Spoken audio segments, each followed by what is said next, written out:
Hello friends, welcome to gaps classes. दोस्तों, इस video में हम स्टार्ट करेंगे data structures. Very very important topic है डेटा स्ट्रक्चर्स। एग्जाम में इसके बेसिस पे क्वेश्चन आता ही आता है और 99% बच्चों को डेटा स्ट्रक्चर का कंसेप्ट तो पता होता है, लेकिन डेटा स्ट्रक्चर होता क्या है ये नहीं पता। तो वाइवा के अकॉर्डिंग भी क्वेश्चन बड़ा इंपॉर्टेंट है, व्हाट इज डेटा स्ट्रक्चर। हो सकता है एग्जाम में नहीं आए, लेकिन वाइवा में टीचर क्वेश्चन पूछेगा व्हाट इज डेटा स्ट्रक्चर, और 99% बच्चे गलत आंसर देते हैं। बट गैप्स क्लासेस की वीडियो देखने के बाद जिन बच्चों ने भी गैप्स क्लासेस की वीडियो देखी है 101% करेक्ट आंसर देकर आएंगे। तो वीडियो को स्टार्ट करने से पहले मैं स्वागत करना चाहूंगा आपका गैप्स क्लासेस के चैनल में।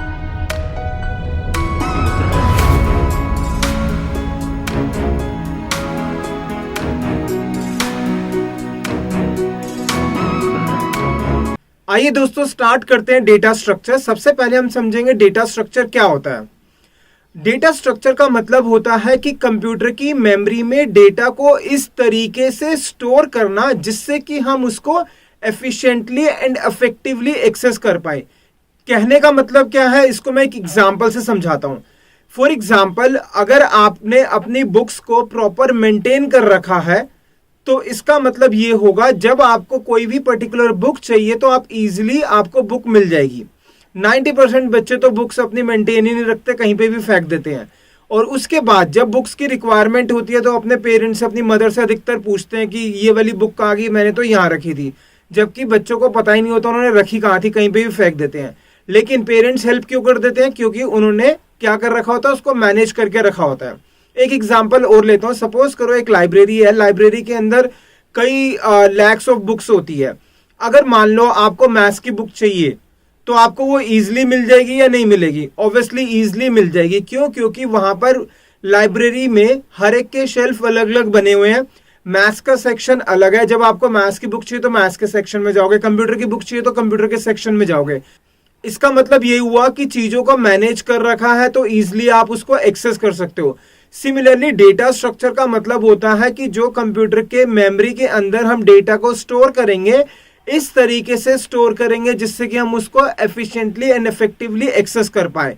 तो what is data structure? It is the process of storing the data in computer memory in such a way so that we can access it efficiently and easily, जिससे कि हम उसको easily and efficiently access कर पाए। ये definition है data structure की।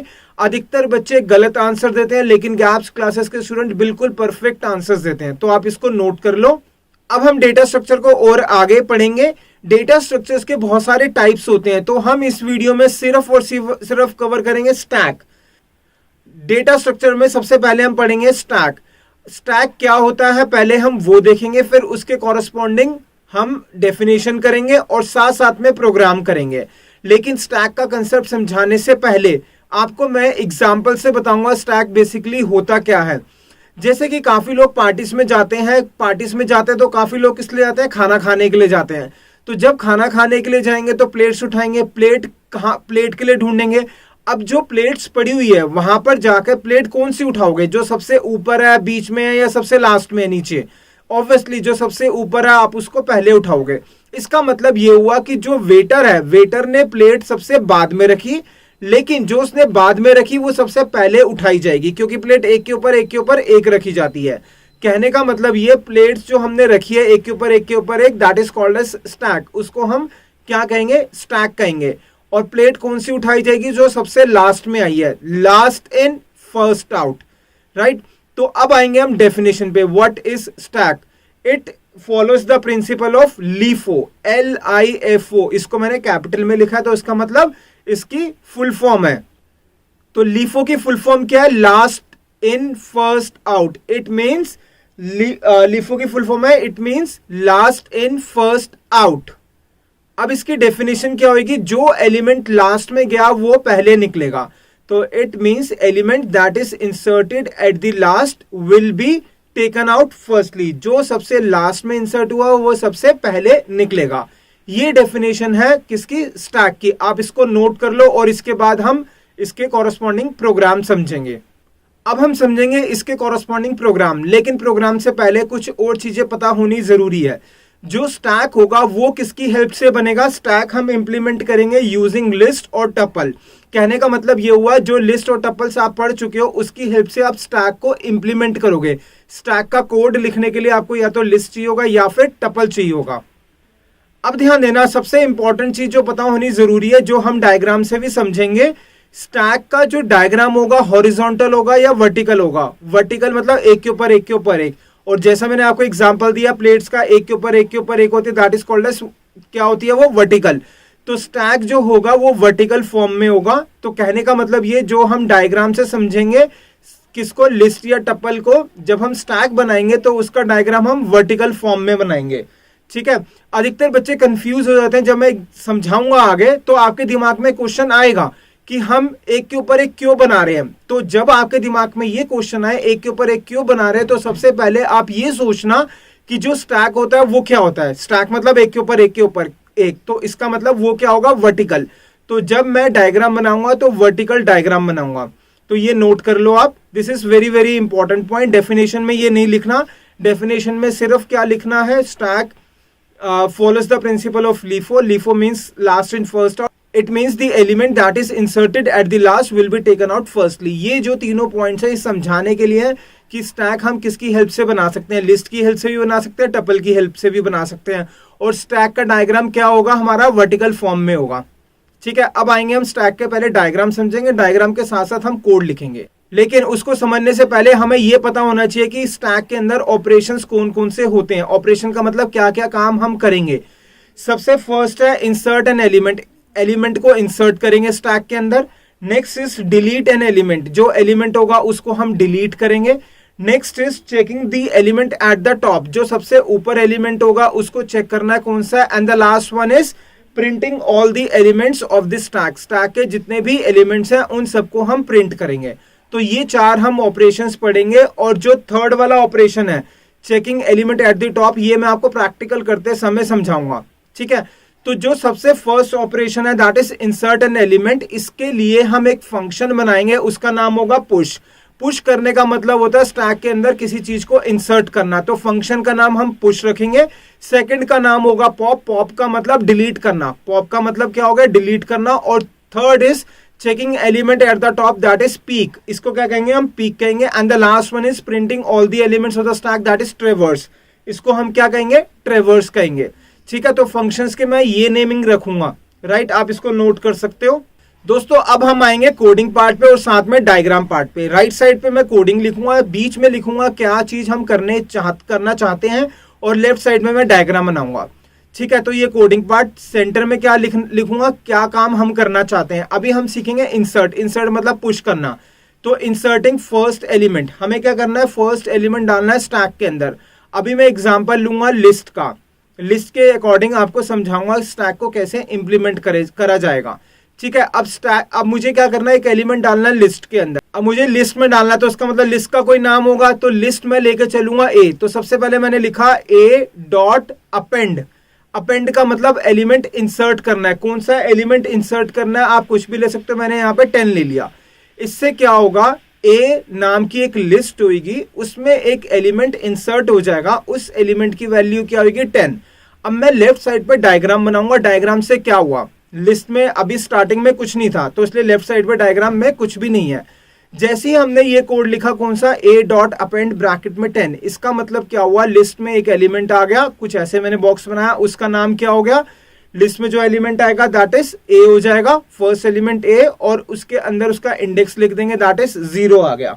ठीक है, और इसके अंदर वैल्यू क्या आ जाएगी? जो हमने ए डॉट अपेंड के ब्रैकेट में 10 लिखा है वो 10 कहां पर आ गया? इस बॉक्स के अंदर आ गया। अब स्टूडेंट के दिमाग में क्वेश्चन आता है कि हमने A0 क्यों लिखा है? क्योंकि फर्स्ट एलिमेंट होता है A0 पे लिस्ट के अंदर। ठीक है, अब आएंगे हम नेक्स्ट एलिमेंट। अब मान लो मेरे को एक एलिमेंट और इंसर्ट करना है, सेकंड एलिमेंट। तो जो सेंटर पे है उसको मैंने चेंज कर दिया, सेकंड लिख दिया। तो क्या करेंगे? इसका मतलब लिस्ट में एक एलिमेंट और ऐड करना है। तो क्या लिखा? A डॉट, और उसके बाद क्या लिख दिया? फिर अपेंड लिख दिया। कौन सा एलिमेंट इंसर्ट करना है? एज्यूम कर रहा हूं 20, तो यहाँ पे 20 आया। इससे क्या होगा? हमारा डायग्राम में एक एलिमेंट और ऐड हो जाएगा और उसके अंदर वैल्यू क्या हो जाएगी? 20। अब क्वेश्चन होता है कि कैसे ऐड होगा? मतलब कैसे का मतलब वर्टिकल या फिर हॉरिजॉन्टल। हमारा स्टैक होता है वर्टिकल, तो जो A0 है इसके ऊपर मैं एक बॉक्स और बना दूंगा और उसका नाम क्या रख दिया, A1, और इसके अंदर हम डाल देंगे दैट इज 20। ये हो गया हमारा सेकंड एलिमेंट। काफी स्टूडेंट्स के दिमाग में क्वेश्चन ये चलता है कि जो यहाँ पे लेफ्ट साइड पे मैं डायग्राम बना रहा हूं वो गलत बना रहा हूं। क्यों गलत बना रहा हूं? क्योंकि आज तक आपने लिस्ट में जो भी चीज पढ़ी है हॉरिजॉन्टल पढ़ी है, लेकिन ध्यान दो आपको मैंने क्या कहा, मैंने आपको बताया कि जो हम स्टैक करेंगे वो करेंगे लिस्ट की हेल्प से। इसका मतलब लिस्ट को हम इंप्लीमेंट करेंगे स्टैक की फॉर्म में। जब हम उसको स्टैक की फॉर्म में इंप्लीमेंट करेंगे तो स्टैक का जो प्रिंसिपल होता है हमें वो फॉलो करना होगा। स्टैक का प्रिंसिपल कहता है वर्टिकल फॉर्म, एक के ऊपर एक के ऊपर एक, तो इसलिए डायग्राम ऊपर बनाया। ठीक है, अब सेंटर में देखो चेंज कर दिया, थर्ड आ गया। अब मुझे एक एलिमेंट और ऐड करना है, तो क्या लिख देंगे हम, दोबारा लिख देंगे ए डॉट और उसके बाद अपेंड। अपेंड क्या करता है, एक एलिमेंट और ऐड कर देगा। कौन सा, मैंने मान लिया 30 मान लिया, और यहाँ पे डायग्राम में A2 हो गया, बॉक्स में क्या आ जाएगा, दैट इज 30 आ जाएगा। ये आ गया हमारा 30। ये हो गया हमारा थर्ड एलिमेंट। एक और एलिमेंट इंसर्ट करके देखते हैं, नेक्स्ट इज फोर्थ एलिमेंट। फिर दोबारा क्या लिखेंगे, ए डॉट अपेंड ब्रैकेट में जो भी एलिमेंट लेना है, दैट इज मैंने ले लिया 40। इससे क्या होगा, वर्टिकल फॉर्म में 3 के ऊपर क्या आ गया, एक बॉक्स और आ गया, दैट इज ए हमारा 3 हो गया, और इसमें क्या आ जाएगा हमारा 40 आ जाएगा। ठीक है, ये हो गया हमारा डायग्राम और साथ में कोड। अब हम फाइनल प्रोग्राम लिखेंगे, जब एग्जाम में आएगा तो आपने कैसे लिखना है। दोस्तों बहुत ही इजी कंसेप्ट्स हैं, काफी बच्चों को समझ में नहीं आता क्योंकि सिस्टमैटिक तरीके से नहीं कराया जाता। जैसा कि मैं हमेशा कहता हूं, चीजों को आप सिस्टमैटिक तरीके से करोगे तो सब्जेक्ट बहुत ही आसान लगेगा, और सिस्टमैटिक तरीके से नहीं करोगे तो आपको सब्जेक्ट सबसे डिफिकल्ट लगेगा। और साथ साथ में बार बार वही बताता हूँ, गैप्स क्लासेस की बुक जरूर लेना। ठीक है, गैप्स क्लासेस की बुक के अंदर बहुत सिस्टमैटिक तरीके से चीजों को एक्सप्लेन किया गया है। अब आते हैं हम नेक्स्ट कोडिंग पार्ट पे। कोडिंग कैसे लिखेंगे, इसको हमें लिखना है किसकी फॉर्म में, फंक्शन की फॉर्म में। तो फंक्शन आना चाहिए, मैंने लिख दिया डेफ ब्रैकेट पुश लिखा, ब्रैकेट स्टार्ट ब्रैकेट क्लोज और कॉलन। पुश में मैंने सारा कैपिटल लिखा हुआ है। ठीक है, अब किसके अंदर इंसर्ट करना है, हमें लिस्ट के अंदर इंसर्ट करना है। तो पुश के ब्रैकेट में हम एक लिस्ट लिख देंगे, दैट इज ए ले लिया। अब सबसे पहले तो हमें क्या करना है, इंसर्ट करना है। इंसर्ट करने के लिए अभी तो जैसे मैंने लिखा ए डॉट अपेंड 10, फिर ए डॉट अपेंड 20, लेकिन हर बार हम खुद नंबर्स नहीं मान सकते, नंबर्स हम यूजर से एंटर कराएंगे। तो क्या लिख दिया, ये स्टेटमेंट लिख दिया हमने, n is equal to int input enter the element. इसका मतलब यूजर एलिमेंट डालेगा। अब यहां पर क्या हुआ, हमने यूजर से एलिमेंट इनपुट कराया। अब इसको क्या करना है, हमें स्टैक में इंसर्ट करना है। स्टैक मतलब लिस्ट में इंसर्ट करना है। तो कोड क्या लिख रहे थे हम, ए डॉट अपेंड 10, ए डॉट अपेंड 20, 30, 40 ऐसे लिखा था। तो हम यहाँ पे क्या लिखेंगे, पहले लिखेंगे लिस्ट का नाम दैट इज ए, फिर उसके बाद लिख देंगे dot append bracket start close. इसके अंदर वो वैल्यू जो यूजर ने एंटर करी, यूजर ने एंटर किस में करी, एन में, तो ब्रैकेट में क्या आ गया हमारा, एन आ गया। ठीक है, ये हो गया हमारा पुश का फंक्शन। आप इसको नोट कर लो, काफी स्टूडेंट्स के दिमाग में क्वेश्चन चल रहा होगा, ब्रैकेट में ए जो लिखा है ये कहां से आएगा, जब हम फंक्शन को कॉल करते हैं तब हमें पास करना पड़ेगा। तो आप पहले इतना नोट कर लो।